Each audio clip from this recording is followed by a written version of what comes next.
Hi guys, welcome back to KatersAcres Polymer Clay Studio. I'm glad to have you with me. I've been asking you all to send me your questions that you have about polymer clay, about working with it, or issues that you are struggling with. So today I'm going to address some of those. The number one question that people keep asking me over and over and over is how to keep fingerprints off your work.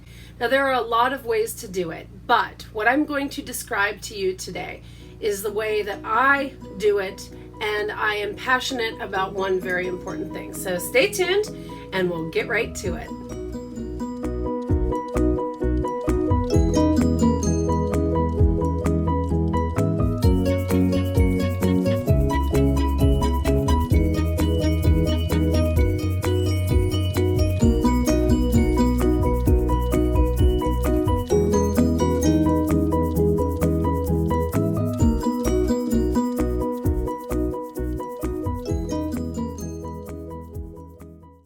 Okay guys, so keeping fingerprints off your work. There are two things that I insist upon and that every student who comes here to my studio that they learn from me and that I teach.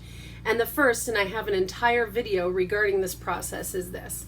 You must use lotion before you begin your clay work. I have a whole video on the importance of using it, so I will link that in the down bar below. But put lotion on your hands before you start to work. That will greatly help. The second most important thing to keep fingerprints off of your work is master a soft touch.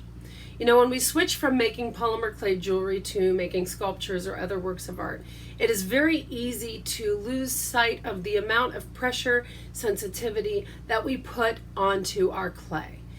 Polymer clay is extremely malleable compared to other forms of clays and even other sculpting clays on the market. It is very easily pushed and pulled and drawn and placed into position.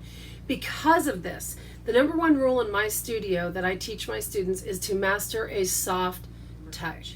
Now this is just mud clay. Again, mud is all the leftovers from things that come out of your projects. I actually use this to clean my pasta machine. But regardless, it's still good polymer clay, and you can use it for bead cores and other things as well. But to master a soft touch, one of the things that you want to do is to practice. And I know that that sounds really strange, but for a sculptor, practicing pressure is one of the most important things that you can do, because the slightest variations in pressure can transform a ball into a teardrop or a square very quickly and very easily. But when we get into the sculpting world, we have to master our sense of touch. So often we like to take our fingers and just mash and push really hard into things, and we think that the harder we push, that the quicker that shape will form, and then therefore will be done faster. But in sculpting, that's not always the case. You have to practice soft touch. So I have my ball of clay, and what I want to practice is just gently pushing in the center of this ball and to make a little crater by gently pushing without transforming the shape of the ball. Now what I'm actually doing, so that I don't misshape the back of my ball, is I'm kind of turning it here in my fingers, which you really can't see. And I'm trying to do, this is easier when it's in the palm of your hand as opposed to holding it up here. But master soft touch. Now, the other thing that you do, and I think you can see it, is if you have your little ball and you can see, maybe you can see the fingerprint, there you can kind of see it. When you want to take a fingerprint off, if you have mastered the soft touch, you can gently swipe the top of the clay and that fingerprint is immediately removed. It is very important, in my opinion, to learn to take those fingerprints out just by using your hands, by using the tools that God gave you. Now, there is another trick that works that a lot of people swear by and that a lot of people use, and that is using rubbing alcohol on a Q-tip to remove fingerprints. Now, let me give you my little quick dissertation on this. Yes, that will absolutely, every time, take off your fingerprints. However, what you need to understand is that by doing that, what you are actually doing is removing the top layer of clay.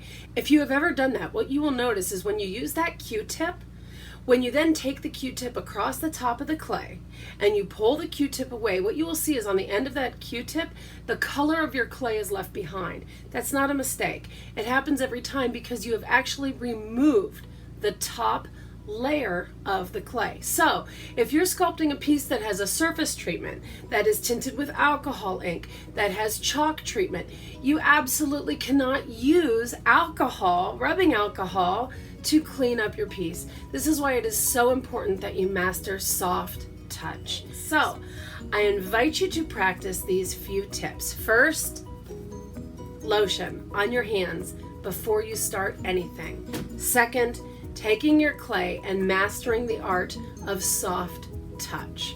Those two things will take care of the majority of your fingerprint issues on polymer clay. I really hope this helps you. Thanks so much for joining me today. I'll leave the link for the article in the down bar below. I'll see you guys later. Bye!